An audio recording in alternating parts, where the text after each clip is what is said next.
Sí, vale. Bueno, muchas gracias a todos por venir, espero que estéis disfrutando las jornadas. Vale. Antes de comenzar con mi presentación de organizaciones positivas, me gustaría que me dijeseis de manera muy breve, en 1 o 2 palabras, si yo os pregunto ¿qué pensáis que es una organización positiva o saludable? ¿Qué os viene a la cabeza? Decidme. A ver, Hugo, por ejemplo, tú que conoces ya, mirad, por ejemplo, estas imágenes que he puesto aquí, a ver si os viene alguna idea o algo relacionado con esto, algún concepto. Fijaros en los trabajadores, ¿cómo están los trabajadores? ¿Están contentos? Pero aparte de contentos, ¿no los veis un poquito más enérgicos, entusiasmados, verdad? Muy bien, pues quedaos con esta imagen porque está muy relacionada con todo lo que vamos a ver a continuación de las organizaciones saludables. Vale. Por tanto,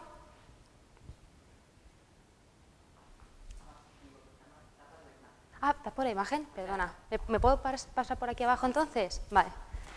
Entonces, bueno, ahora vamos a presentar una definición sobre qué son las organizaciones positivas. Vale. Una organización positiva o saludable es una organización cuyo valor estratégico o como uno de los más importantes dentro de la empresa es la salud. Y por tanto, lo que hacen es elaborar una serie de estrategias y de acciones para fomentar dicho valor. En este tipo de empresas se elaboran estrategias tanto a nivel individual del trabajador como a nivel organizacional y a nivel también de trabajo en equipo. Por tanto, uno de los primeros aspectos que contempla es la salud desde el punto de vista de la prevención, tanto de riesgos físicos, para que el trabajador se sienta a gusto dentro de su puesto de trabajo y seguro, también como de riesgos psicosociales, que estamos comentando un poco esta mañana también eso, del tema del estrés, el síndrome de estar quemado en el trabajo, que es el burnout, el acoso laboral y todo esto. Por otra parte, en este tipo de empresas se intentaría que el ambiente de trabajo, el clima, fuera inspirador. En este segundo apartado la figura del líder es muy importante. Hay un concepto que se llama liderazgo transformacional positivo. Es un tipo de líder muy carismático, que conoce perfectamente a sus trabajadores, sabe qué fortalezas y qué recursos tienen sus trabajadores y cómo orientarlos hacia la tarea. Luego también, por otra parte, en este tipo de empresas se intenta fomentar lo que son las experiencias positivas en el trabajo, como son, por ejemplo, los conceptos de flow y engagement. El flow es una experiencia que seguro todos nosotros hemos experimentado alguna vez, cuando estamos haciendo una actividad, de que el tiempo se nos pasa volando y además tenemos como cierta dosis de disfrute con lo que estamos haciendo. Es un fenómeno que gira en torno también a la empresa como en el mundo deportivo. Luego, por otra parte, el concepto de engagement está bastante relacionado con el concepto de flow. Sin embargo, el trabajador engaged sería un trabajador, digamos, apasionado, le encantaría lo que hace. El trabajador engaged se sentiría muy implicado, no se cansaría fácilmente. El engagement se caracteriza por sus 3 dimensiones: absorción, dedicación y vigor. Y por tanto, el concepto de flow sería como algo más instantáneo, de más corta duración, y el engagement sería como un estado más permanente. Luego también se intentaría favorecer otro tipo de experiencias, pues, como la satisfacción laboral, el bienestar psicológico. Por otra parte, estas organizaciones se caracterizan por ser resilientes. El concepto de resiliencia ya lo conocemos todos, pero en cuanto a empresa, pues significa más o menos lo mismo. Es decir, estas empresas tienen una capacidad de visión bastante amplia, conocen sus recursos y saben cómo utilizarlos para salir incluso más fortalecidas que en situaciones previas a la crisis, incluso obtener mayores beneficios. Por otra parte, los resultados de este tipo de empresas son excelentes en cuanto a calidad de servicio que ofrecen y en cuanto a rendimiento. Y las relaciones serían muy positivas dentro de este tipo de empresas en cuanto a los trabajadores, las relaciones entre trabajadores, los trabajadores con los directivos y también los trabajadores y su puesto de trabajo en sí. Bueno, el modelo teórico que sustentaría todo este tipo de intervenciones que hemos estado comentando anteriormente sería el modelo HERO, desarrollado por Salanova. El modelo vendría a decir, pues un poco lo que hemos estado comentando antes, que cuando una empresa invierte en prácticas organizacionales positivas, esto provoca beneficios en el trabajador en cuanto a eficacia, en cuanto a que se sienten más a gustos y experimentan mayor bienestar dentro del puesto de trabajo, resiliencia, confianza, etcétera, y por tanto, como el trabajador está tan bien, tan a gusto, tan satisfecho, lo que provoca son resultados positivos dentro de la organización, como estamos comentando antes, en cuanto al rendimiento y en cuanto a los resultados excelentes.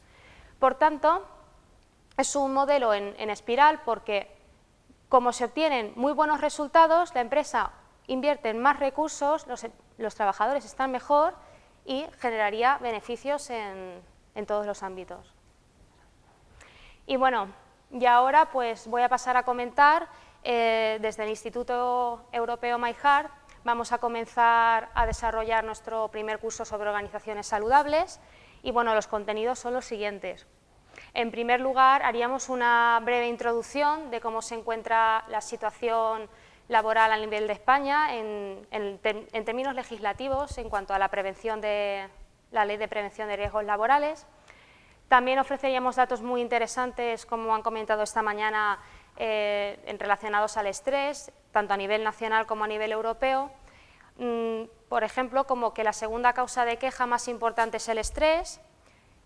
Luego también ofreceríamos definición sobre organizaciones tóxicas, es decir, qué es una organización tóxica, que sería todo lo contrario a lo que hemos visto, un tipo de organización donde las relaciones son bastante frías, la comunicación no es fluida, es bastante nula o ineficaz.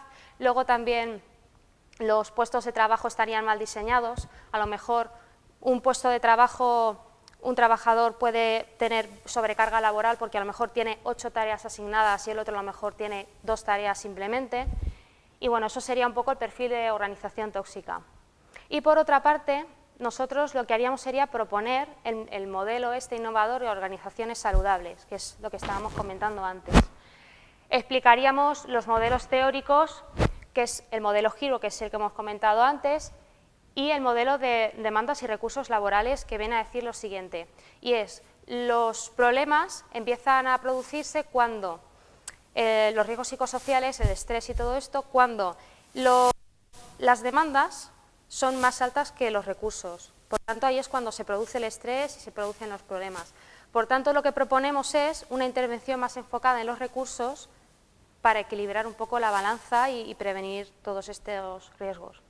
Luego ofreceríamos también una serie de claves para que desde ese mismo día una empresa sepa cómo puede empezar ya a fomentar prácticas más saludables dentro de su empresa. Hablaríamos también de beneficios, tanto para la organización, lo que hemos estado comentando de resultados excelentes en cuanto a la calidad, en cuanto al rendimiento, y luego también beneficios para los empleados. También, luego aquí ya empezaría la parte más práctica, enfocada a los recursos. Bueno, aquí se desarrollarían una serie de recursos, pero se pueden desarrollar muchos más. Lo que haríamos sería hacer una práctica en mindfulness, como hemos estado comentando esta mañana. En mindfulness hay mucha investigación que demuestra que está muy relacionado con resultados positivos organizacionales, como puede ser el rendimiento. También trabajaríamos el tema de la resiliencia, de las fortalezas personales. El liderazgo transformacional positivo es lo que hemos comentado antes, de este líder carismático que motiva a sus trabajadores, que sabe qué trabajadores tiene y qué recursos tiene y por tanto sabe cómo orientarlos. Y luego también otra parte muy importante sería el apoyo social. Intentaríamos también fomentar comportamientos más cívicos dentro de la organización, de ayuda, de cooperación. Y luego ya para finalizar pues estableceríamos unas conclusiones y unas reflexiones. Vale. Ahora para finalizar, hablando de las experiencias óptimas, me gustaría ofreceros como una especie de mini píldora de experiencias óptimas para que vosotros, cuando estéis en casa tranquilamente, podáis reflexionar y podéis aplicar todo lo que está relacionado con esto. Y es... Vale. Quiero que cuando tengáis un momento para vosotros tranquilamente de reflexión, penséis en unas 5 actividades en las que vosotros sois muy buenos. Cuando ya las tengáis enumeradas, entonces os planteáis el segundo paso, que es ¿qué habilidades o qué fortalezas tengo yo o cuáles utilizo para llevar a cabo esta actividad? Enumeráis otras 5. Y ahora añadís un tercer paso, que es esas habilidades que tenéis en la lista, yo os invito a que las empleéis en nuevas actividades que os puedan surgir tanto en vuestra vida laboral como personal y que observéis los resultados. No tanto los resultados, sino como el proceso y a ver todo esto qué es lo que os sugiere y qué es lo que os despierta. Y nada, ya para finalizar la presentación he puesto ahí una frase que me pareció muy curiosa, que dice: es imposible la salud psicológica a no ser que lo esencial de la persona sea fundamentalmente aceptado, amado y respetado por otros y por ella misma. Lo que significa, muy relacionado con el tema de la meditación, es que no hay salud psicológica si lo principal de la persona, que es aceptarse conforme es, amarse y aceptar a los demás, no se cumple. Vale, ya está. Vale, pues muchas gracias.